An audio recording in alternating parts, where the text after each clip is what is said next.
Cette année, le climat de la campagne et de l'élection a semblé moins lourd qu'en 2016, lorsque la réélection contestée de Sassou Nguesso avait déclenché une violente rébellion dans la région du Pôle entre Brazzaville et Pointe-Noire. Cette fois-ci, l'élection s'est déroulée dans la paix, la transparence et le respect des règles du jeu.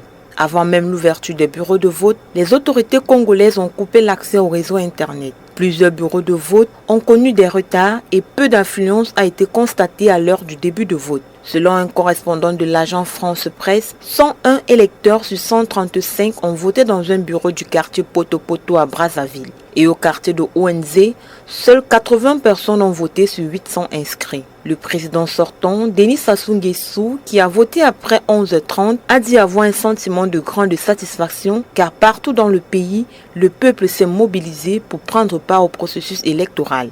Après la fermeture des bureaux de vote, le dépouillement des résultats a aussitôt commencé. Il convient de souligner que le principal opposant au président Sassou Nguesso est décédé dans la nuit du 21 au 22 mars 2021 dans l'avion médicalisé qui était venu le chercher pour le conduire vers Paris. Après avoir contracté la Covid-19, il avait dû renoncer à son meeting de clôture le 19 mars 2021 pour être hospitalisé.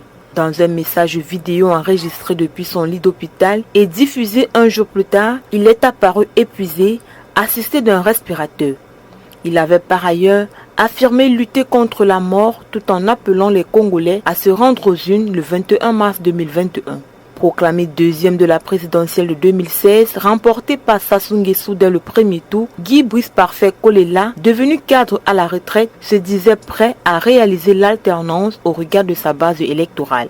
On rappelle, durant sa campagne électorale, le président Sassou Nguesso avait axé sa campagne sur des projets de société. Et dans ces projets, il avait inscrit des points tels que la paix, le développement de l'économie du Congo à travers la diversification et la modernisation de l'agriculture dans tous les départements du pays, le développement du tourisme et de l'agro-industrie, la formation qualifiante des jeunes, la poursuite de la construction des zones économiques spéciales. À 77 ans et ayant cumulé 36 années au pouvoir, il fait peu de doute que Denis Sassou Nguesso sera reconduit à la présidence du pays pour un 4e mandat de 5 ans. Les résultats provisoires du scrutin du 21 mars 2021 seront annoncés dans le courant de la semaine.